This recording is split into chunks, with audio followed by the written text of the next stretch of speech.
कैसे हैं आप सभी? मुझे आशा है आप सभी अच्छे और प्रसन्न होंगे। चलिए आज हम पढ़ते हैं पाठ 10। करते हैं इस पाठ की शुरुआत। पेंसिल खो गई।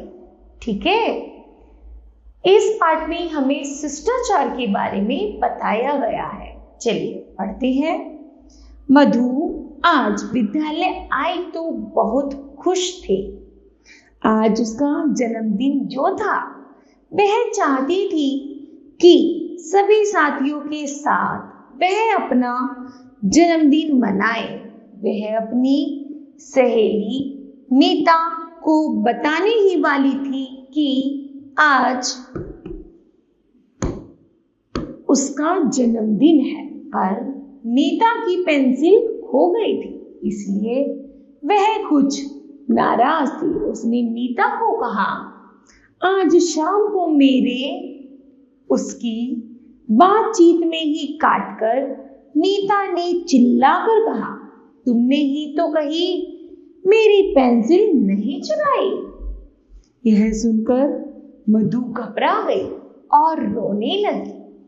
तभी अध्यापिका जी उन दोस्तों को देखा तो उन दोनों को देखा तो प्यार से अपने पास बुलाया और पूछा, क्या बात है मीता, क्यों इतनी गुस्से से बोल रही हो?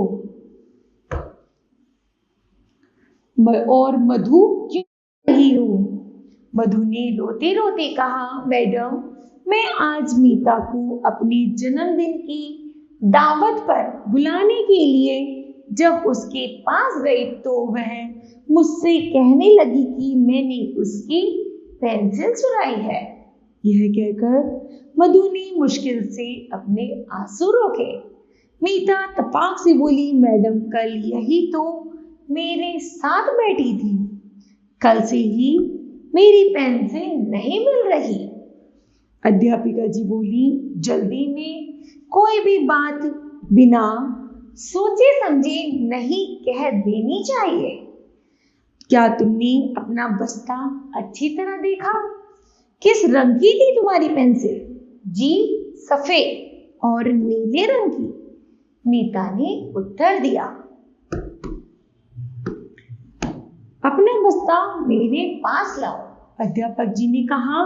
तो मीता झट से बस्ता ले आई। उसने टटोलने पर नीली सफेद रंग की पेंसिल वहीं मिल गई।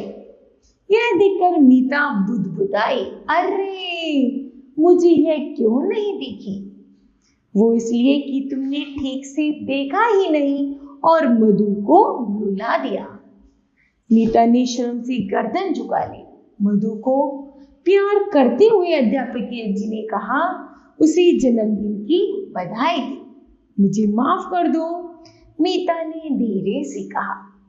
ऐसा नहीं, आज इसका जन्मदिन है, इसके लिए अपने हाथों से एक सुंदर बधाई पत्र बनाओ और गाना सुनाओ, तब यह तुम्हें माफ करेगी।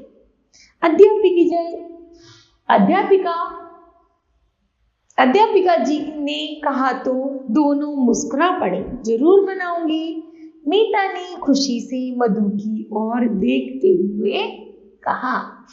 इस तरह बच्चों यह पाठ समाप्त होता है।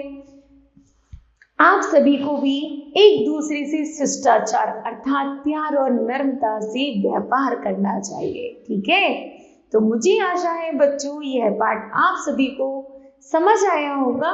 धन्यवाद।